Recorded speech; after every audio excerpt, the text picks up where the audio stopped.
ఏది అయినా ట్రై చెయ్యి ఆచి చికెన్ మసాలా. ఆచి చికెన్ మసాలా తమది పనిచేసే ప్రభుత్వం అని ఏపీ సీఎం డిప్యూటీ సీఎం నిరంతరం చెబుతూ ఉంటారు. అయితే వారికి భిన్నంగా అధికార యంత్రాంగం వ్యవహరిస్తుంది. డిప్యూటీ సీఎం నియంత్రణలో ఉన్న అటవీ శాఖ తమకు ప్రభుత్వం పనితనంతో పని లేదనే రీతిలో వ్యవహరిస్తూ వివాదాస్పద నిర్ణయాలకు పెద్దపీట వేస్తూ నిరంతరం విమర్శల పాలవుతుంది.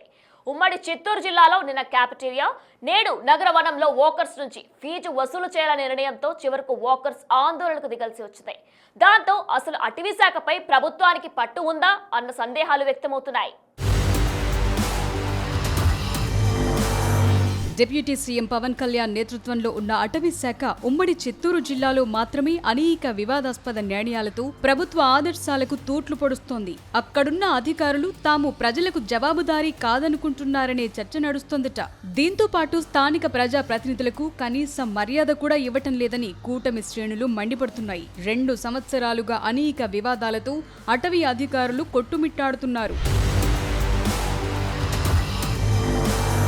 తాజాగా తిరుమల నగరవనంలో వాకర్స్ నుంచి నెలకు ఒక్కరికి 100 రూపాయల చొప్పున రుసుము చెల్లించాలంటూ నగర వనం గేట్లు మూసివేయించారు ఫారెస్ట్ శాఖ అధికారులు. నగర వనాలకు కేంద్ర ప్రభుత్వం ప్రత్యేక నిధులిచ్చి వాటిని ఏర్పాటు చేయించింది. వీటిపై రాష్ట్రంలో ఇంతవరకు ఆడిటింగ్ జరగలేదనేది జగమెరిగిన సత్యం. నగరపాలక సంస్థ పార్కులతో పాటు అనేక చోట్ల ఉదయం 6 నుంచి 9 గంటల వరకు వాకర్స్ కు ఉచితంగా ప్రవేశముంటుంది. నిన్నటి వరకు నగర వనంలో సైతం ఇలాగే ఉండేది. అయితే ఉన్నట్లుండి తిరుపతి నగర వనంలోకి అనుమతించకుండా తాళాలు వేసి 100 రూపాయల రుసుము చెల్లించాలంటూ హడావిడి చేస్తున్నారు అటవీ శాఖ సిబ్బంది. స్థానిక జనసేన ఎమ్మెల్యే అరణి శ్రీనివాసులు సైతం ఈ విషయం మీద తీవ్ర అభ్యంతరం వ్యక్తం చేశారు. కానీ ఫలితం శూన్యం. కనీసం ఆయన మాటను అటవీ అధికారులు పరిగణలోకి తీసుకోలేదట. రుసుము వసూలు నిర్ణయానికి వ్యతిరేకంగా వాకర్స్ ఉదయం గంటపాటు అలిపిరి నుంచి కపిల తీర్థం వచ్చే దారిలో రహదారిని స్తంభింపచేశారు. దీంతో తిరుమలకు వెళ్లే భక్తులు, తిరుమల నుంచి వచ్చే భక్తులు తీవ్ర ఇబ్బంది పడ్డారు. అయినప్పటికీ అటవీ శాఖ అధికారులు అటువైపు కూడా రాలేదు. చివరకు పోలీసులు అక్కడికొచ్చి అక్కడున్న నగర వనం కాంట్రాక్టర్ సిబ్బందితో మాట్లాడి రుసుంపై వాకర్స్ కు హామీ ఇచ్చి గేట్లు తెరిపించారు. ఆందోళన జరుగుతున్న రహదారి పక్కనే డిఎఫ్ఓతో పాటు సిసిఎఫ్ నివాస గృహాలుంటాయి. అయినా వారు స్పందించలేదు. ఆ క్రమంలో ప్రభుత్వాన్ని సీఎం, డిప్యూటీ సీఎంలను వాకర్స్ తిట్టిపోశారు. అయితే మనకేం అన్నట్లు ఫారెస్ట్ అధికారులు ఉండిపోయారు.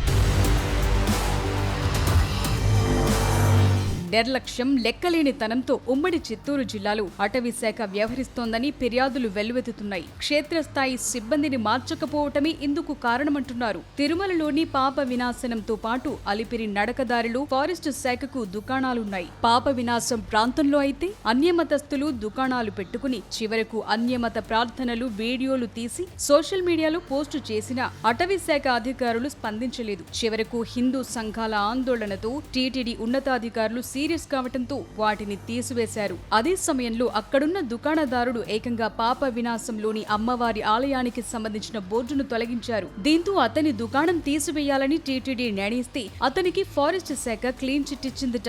అదే విధంగా ప్రతి దుకాణదారుడి వద్ద నుంచి పెద్ద మొత్తంలో ఫారెస్ట్ సిబ్బంది వసూలు చేస్తున్నారని ఏకంగా ప్రెస్ క్లబ్ లో మీడియా సమావేశం పెట్టి కొంతమంది దుకాణదారులు ఆగ్రహం వ్యక్తం చేశారు. టీటీడీలో మీరు ఎలాగైతే ఉన్నారో అక్కడ కూడా మీరు వాళ్ళతో కూడా అలాగే ఉంటారు అని మేము 2000, 3000, సంవత్సరానికి 5000, 6000 బాడుగులు కట్టుకుంటా ఉంటే 36,000 రూపాయలు చేశారు వాళ్ళు ఒక షాపుకు. ఆ 36,000 రూపాయలు కూడా వాళ్ళు చెల్లించుకుంటూ కట్టుకుంటూ ఉన్నాము. అప్పటి నుంచి వాళ్ళు ఫారెస్ట్ వాళ్ళు, అది కమర్షియల్ ఏరియా, ఎవరైనా కానీ షాపు ముందర ఇంకో షాపు ఏదో కొద్దిగా ముందుకు వచ్చారని చెప్పి ఇవంతా సహజం కొండపైన వాటికంతా డబ్బులు వసూలు చేస్తూ లక్షల డబ్బులు తింటూ వాళ్ళకి అక్కడ చెక్ పోస్ట్ ఒకటి ఉంది, గోగరం డ్యామ్ పైన విజిలెన్స్ చెక్ పోస్ట్ ఒకటి ఉంది. అవన్నీ దాటుకొని కార్లు రావాలి. అక్కడికి వస్తే వాళ్ళు అక్కడ టోల్ గేట్ వసూలు చేస్తారు. కారుకు వచ్చి 50 రూపాయలు, మినీ బస్సులు అంతా మారుకుంటే వాటికి ఒక 100 రూపాయలు. 2015 నుంచి కోట్ల రూపాయలు తినేశారు వాళ్ళు. అక్కడ బిల్లులు ఇవ్వకుండా వాళ్ళని బిల్లులు కూడా అడిగినారు. 20-30 బండ్లు దాకా ఆపి ఎవరి దగ్గర బిల్లులు లేవు. ఈ పనులన్నీ చేస్తున్నారు. పాప వినాశనంలో షాపులు ఏవైనా పాతవి అయిపోయింటే టాపులు వేసుకోవాలంటే 50-60 వేల రూపాయలు వాళ్ళకి చెల్లించాలి. అక్కడ ఒక రాజారెడ్డి అని ఉన్నాడు, వాళ్ళకు వాడు అంతా మెయింటైన్ చేసి వాడి డబ్బులంతా వసూలు చేసి వాళ్ళకి ఇస్తాడు. వాడిని పెట్టుకొని ఈ దందా నడిపిస్తూ ఉన్నారు.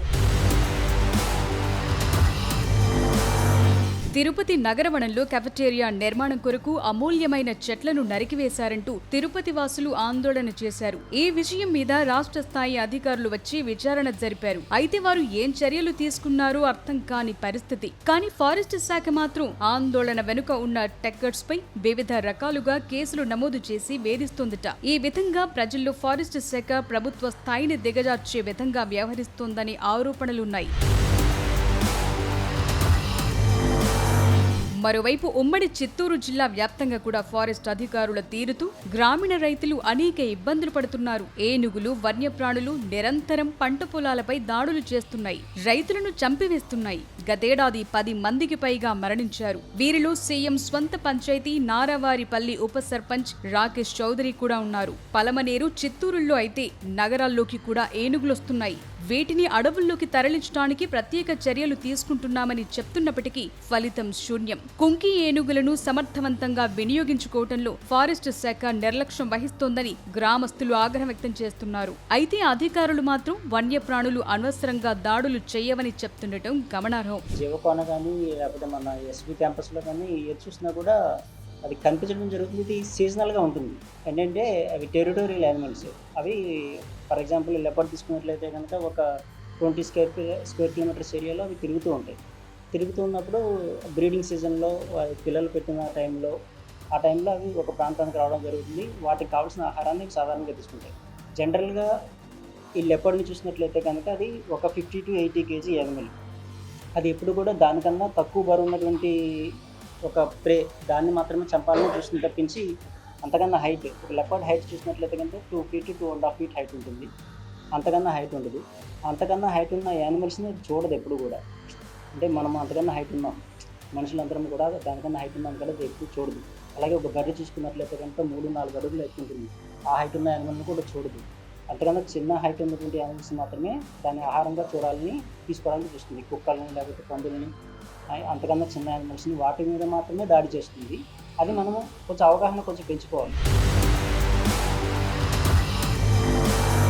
మొత్తం మీద ప్రభుత్వానికి చెడ్డ పేరు తీసుకురావటమే లక్ష్యంగా అటవీ శాఖలోని కొంతమంది సిబ్బంది పనిచేస్తున్నారనే ఆరోపణలున్నాయి. ఇప్పటికైనా డిప్యూటీ సీఎం ఉమ్మడి చిత్తూరు జిల్లా అటవీ శాఖపై సమీక్ష చేయాలంటున్నారు జన సైనికులు.